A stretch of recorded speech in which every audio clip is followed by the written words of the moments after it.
¿Qué es el patrimonio? A todas luces, esta es una pregunta compleja, pues no existe una definición establecida ni a través del tiempo se ha entendido de la misma manera. Por tanto, el objetivo de este video es analizar brevemente la evolución de este concepto a través de la historia. Para ello, se dividirá este video en 5 temas. En primer lugar, veremos los orígenes del concepto, luego, cómo ha evolucionado a través de la Edad Media, del Renacimiento, a través del siglo XX y cómo está el concepto en la actualidad.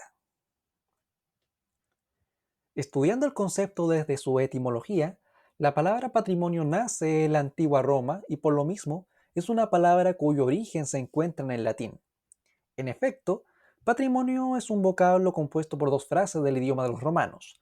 Patri, por una parte, y monium, es decir, y atendiendo al término de forma literal, el patrimonio sería los bienes que el hijo recibe del padre, o como indica específicamente el profesor Hugo Hanich, los bienes pertenecientes al padre de familia. Se cree que el patrimonio, sobre todo cuando nos referimos al patrimonio clásico, comenzó a ser reconocido y preservado a partir del Renacimiento europeo. Lo cierto es que dicha labor de recuperación de lo clásico comenzó en la mal mirada etapa anterior, el Medioevo. Recordemos que luego de la caída del Imperio Romano de Occidente en el año 476, después de prolongadas y cuantiosas crisis internas y externas, que arrastraba Roma desde el siglo III a.C.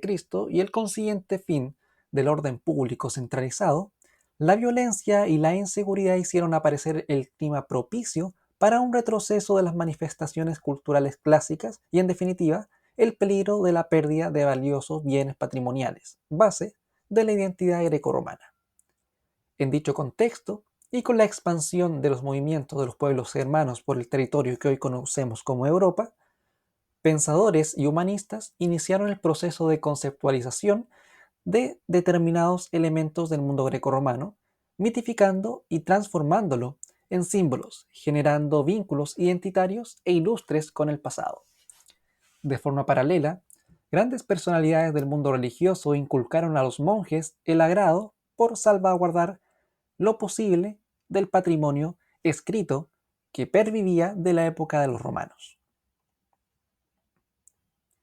Con el fin de la Edad Media y el inicio de la Edad Moderna, en un contexto en que la vida urbana había renacido en la Italia renacentista, en particular, la concepción del patrimonio evolucionó, pues existe un proceso de valoración de los objetos patrimoniales, de los objetos del pasado ahora concebidos como testimonios de la historia y de los avances de los siglos.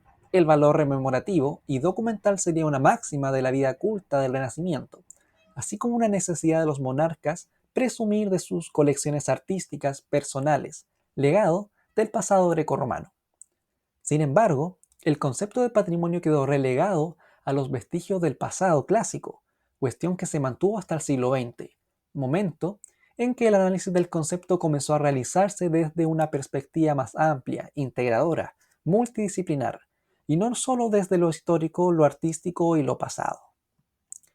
Por tanto, en el siglo XX, y como se nombró anteriormente, luego de la Gran Guerra y de la Segunda Guerra Mundial, la UNESCO, que vio amenazado el patrimonio europeo, presentó un proyecto que buscó encontrar los mecanismos necesarios para salvaguardar y proteger los bienes culturales de toda la humanidad, la llamada Convención de 1954 para la protección de bienes culturales en caso de conflicto armado, haciendo un llamado a las partes contratantes a preparar en tiempo de paz la salvaguardia de los bienes culturales situados en sus propios territorios contra eventuales futuros conflictos.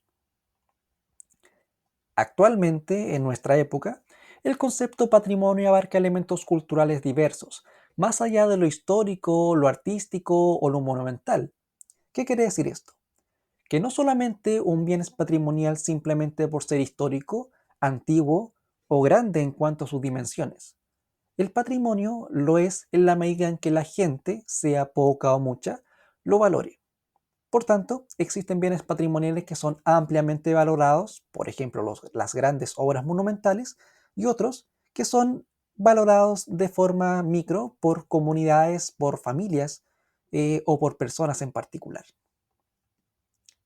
Espero que con este video haya quedado un poco más claro cómo ha ido evolucionando el concepto de patrimonio, sobre todo en Occidente, cómo es de importante conocer su origen en la antigua Roma, el concepto, la importancia de la Edad Media, eh, de los monjes en particular en su labor para proteger los bienes escritos que quedaron de la época romana, y cómo a través de los siglos el concepto de patrimonio ha ido evolucionando y abarcando muchos más elementos que en un inicio. Hasta luego.